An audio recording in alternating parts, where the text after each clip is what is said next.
4 PM news network में दोस्तों आपका स्वागत है। मैं हूं आपके साथ राशि ज़हीर। पूरा देश कल से स्तब्ध है। उन 26 लोगों की शहादत के बाद पूरे देश के हर एक वासी के दिल में इतना दर्द है कि उसे अल्फाजों में उकेरना मुमकिन नहीं है। सब तरह के लोग तरह तरह की बातें करेंगे। कोई पुलवामा निकाल करके ले आएगा, कोई कहेगा भारतीय जनता पार्टी के रिजीम में ही ये तमाम हमले होते हैं। कुछ लोग कुछ कहेंगे, कुछ लोग कुछ कहेंगे, किसको क्या रोक सकते हैं। लेकिन दोस्तों बात यह है, जो संवैधानिक पद पर लोग बैठे हैं उनकी जिम्मेदारी ज़्यादा बढ़ जाती है। मुंह से निकालते हुए शब्दों के बारे में भी और जिस्म से निकलते हुए अमलों के बारे में भी। अमल यानी कि जो आप फिजिकल एक्टिविटीज़ कर रहे हैं उस पर भी बहुत ज़्यादा नज़र रखने की ज़रूरत होती है। और छुट भैया नेता अगर ऐसे समय में अगर इत्तफाकन सांसद बने हुए हैं, किसी मनसब पर हैं, तो उन पर तो बहुत ज़्यादा आला कमान की भी जिम्मेदारी ये हो जानी चाहिए कि इसका परिवेश बहुत ख़राब रहा है, लिहाजा इस पर ख़ास नज़र रखी जाए। चुनाव के समय ध्रुवीकरण करने में ये टूल तो काम आ सकता है, लेकिन फ़िलहाल ये जियोपॉलिटिक्स के मद्देनज़र बड़े बड़े मामले हैं। ये बात मैंने आपको जनरल बताई है। अब मैं आता हूँ खबर पर।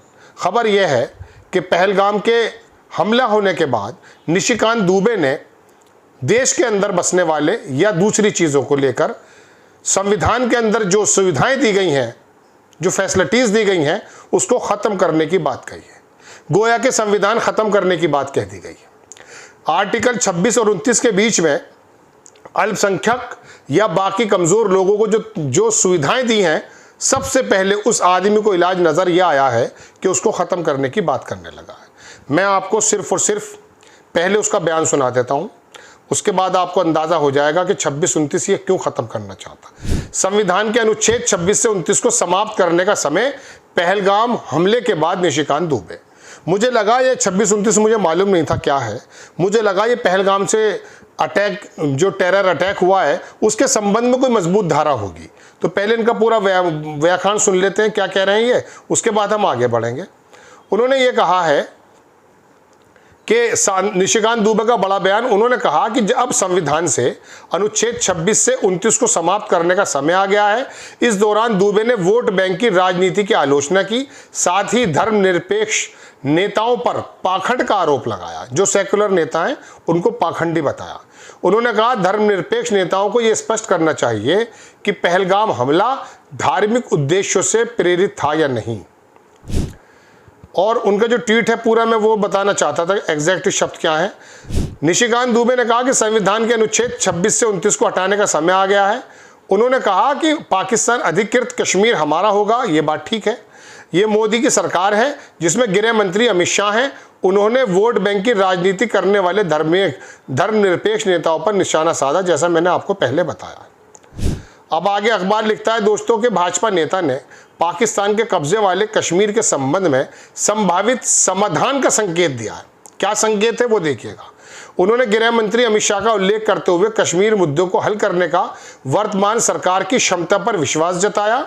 दुबे ने एक्स पर पोस्ट में कहा कि जब देश का बंटवारा हिंदू मुसलमान के नाम पर हुआ था, तब वोट बैंक के लिए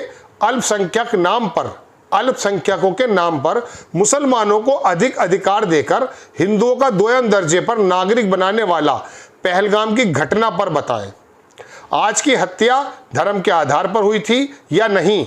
सेकुलर नेताओं शर्म करो, पाकिस्तान अधिकृत कश्मीर हमारा होगा। ये मोदी की सरकार है जिसमें गृह मंत्री अमित शाह हैं। संविधान के अनुच्छेद 26 से 29 को खत्म करने का समय आ गया है। अब क्या है 26 से 29, जरा वो भी समझ लीजिए। भारतीय संविधान के अनुच्छेद 26 से 29 धार्मिक स्वतंत्रता के अधिकार और अल्पसंख्यकों को सांस्कृतिक और शैक्षिक अधिकारों की गारंटी देता है। अब इनमें दोनों बातों में और पहलगाम के झगड़े में क्या कनेक्शन है मुझे तो मालूम नहीं है। दोबारा सुनिए, 26 से 29 जो है वो धार्मिक स्वतंत्रता यानी कि अपने धर्म को पूरी तरह से निर्वाह करने की एक आज़ादी, और अल्पसंख्यक यानी कि मुसलमानों को सांस्कृतिक और शैक्षिक अधिकारों की गारंटी देते हैं। इसमें क्या कसूर हो गया साहब? अनुच्छेद 26 धार्मिक मामलों के प्रबंधन की स्वतंत्रता की गारंटी देता है, जिसमें संस्थाओं की स्थापना, कॉलेजेस वगैरह, मदरसे वगैरह मामलों का प्रबंध और संपत्ति का प्रशासन शामिल है। अनुच्छेद 27 किसी विशिष्ट धर्म के प्रचार के लिए करों का भुगतान करने के लिए बाध्य करने पर रोक लगाता है। यानी कि कोई धर्म का काम अगर करता है तो उस पर कोई कर नहीं लगता, ये हमारा संविधान इजाज़त देता है। उसको भी कह रहे हैं ख़त्म हो जाए। अनुच्छेद 28 क्या है? वित्त पोषित शैक्षणिक संस्थाओं में धार्मिक शिक्षा या पूजा से स्वतंत्रता को संबंधित करता है। इन जगहों पर अगर वो अपनी किसी मदरसे में कोई धर्म की शिक्षा देते हैं तो उसको वो रोक देता है। अनुच्छेद 29 क्या है साहब? अल्पसंख्यकों के सांस्कृतिक और शैक्षिक अधिकारों की रक्षा करता है। इसमें रक्षा करने की जरूरत नहीं है। उनके सांस्कृतिक शैक्षणिक अधिकारों की, जिसमें उनकी भाषा, लिपि, संस्कृति को संरक्षित करने का अधिकार शामिल है। साथ ही राज्य द्वारा सहायता प्राप्त शैक्षणिक संस्थानों में भेदभाव को रोकता है। ये चीज़ें तमाम हिंदुस्तान के बसने वाले मुसलमानों को, कश्मीर के बसने वाले मुसलमानों को, जो उनकी धार्मिक और शैक्षिक कुछ अगर सुविधाएं मिलती हैं, उनको रोकने से संबंधित है। अब ये बताइए, पहलगाम के अंदर पाकिस्तान के आतंकवादी आकर अगर हमला कर देते हैं, आपकी चूक नज़र आती है, तो इसके अंदर भारत में बसने वाले मुसलमानों के बारे में जो संविधान के अंदर अनुच्छेद दिए हैं, उनको आप कैसे ख़त्म करना चाहते हैं? एक भूखे से पूछा था कि 2 और 2 कितने होते हैं? वो कहता 4 रोटी। तो जो एक बात थी ना कि भैंस अगर पूंछ उठाएगी तो गोबरी करेगी, एक जगह प्रेम चोपड़ा अपने फिल्म में एक डायलॉग बोलते हैं, इनके मुंह से जब भी कुछ निकलेगा गोबरी क्यों निकलता है? अब आप ये बताइए, कश्मीर के मुसलमान क्या वहाँ पर कैंडल मार्च नहीं निकाल रहे? क्या भारत के अंदर जो भारत का रहने वाला बंदा है, उसको इस बात का तकलीफ़ नहीं है कि कैसे बेकसूर लोगों को वहाँ मार दिया गया है? वो तो अपनी रोजी रोटी का भी मसला को कह रहे हैं कश्मीरी, और आप कह रहे हैं कि ख़त्म कर दिया जाए। यानी कि संविधान ख़त्म करने का ही नज़र है ना आपके जहन में यही है कि संविधान कैसे ख़त्म हो। तो भाई मेरे, इसमें बहाने बनाने की ज़रूरत क्या है?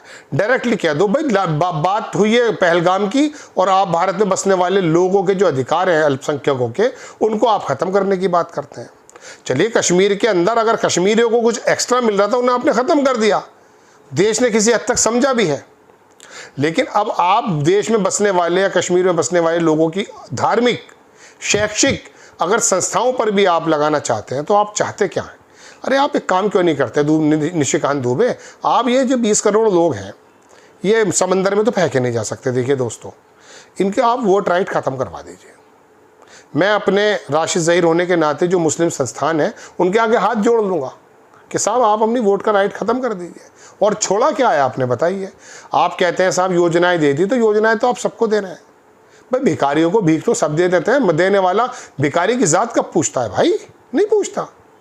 तो आप उनको, चलो उनको भी बंद कर दो, और बताइए पंक्चर लगा लेंगे बेचारे, नौकरियां बंद कर दो। और क्या कहें भाई, पहलगाम के अंदर आपके अमित शाह यानी कि हमारे गृह मंत्री अभी 8 अक्टूबर को कुछ कह रहे थे, 8 अप्रैल को कुछ कह रहे थे कि हमने यूँ कर दिया है, आपकी तमाम बम्बई कोई भी घटना हो वो आपके कार्यकाल में होती है। एक साहब ने तो पूरी लिस्ट पढ़ी है, मैं उसको बताना नहीं चाहता। तो दोस्तों, निशिकांत दुबे ने पहलगाम का खोज निकाला है। मैं तो सोच रहा था LOP जो है पाकिस्तान ऑक्युपाइड कश्मीर, उस पर हमला करने की कोशिश हो सकती है। मोदी जी ऐसा काम करने में सक्षम है। लेकिन ये तो जो रहने वाले 20-25 करोड़ लोग हैं, उन्हीं के अधिकारों को छीनने की बात कर रहा है। चलिए, संविधान चेंज कर दीजिए। आपको खबर कैसी लगी अपनी राय कमेंट्स बॉक्स में ज़रूर दीजिए। चैनल को सब्सक्राइब कीजिए, शेयर कीजिए। नेक्स्ट टाइम मैं किसी खबर के साथ हाजिर होता हूँ। जय हिंद।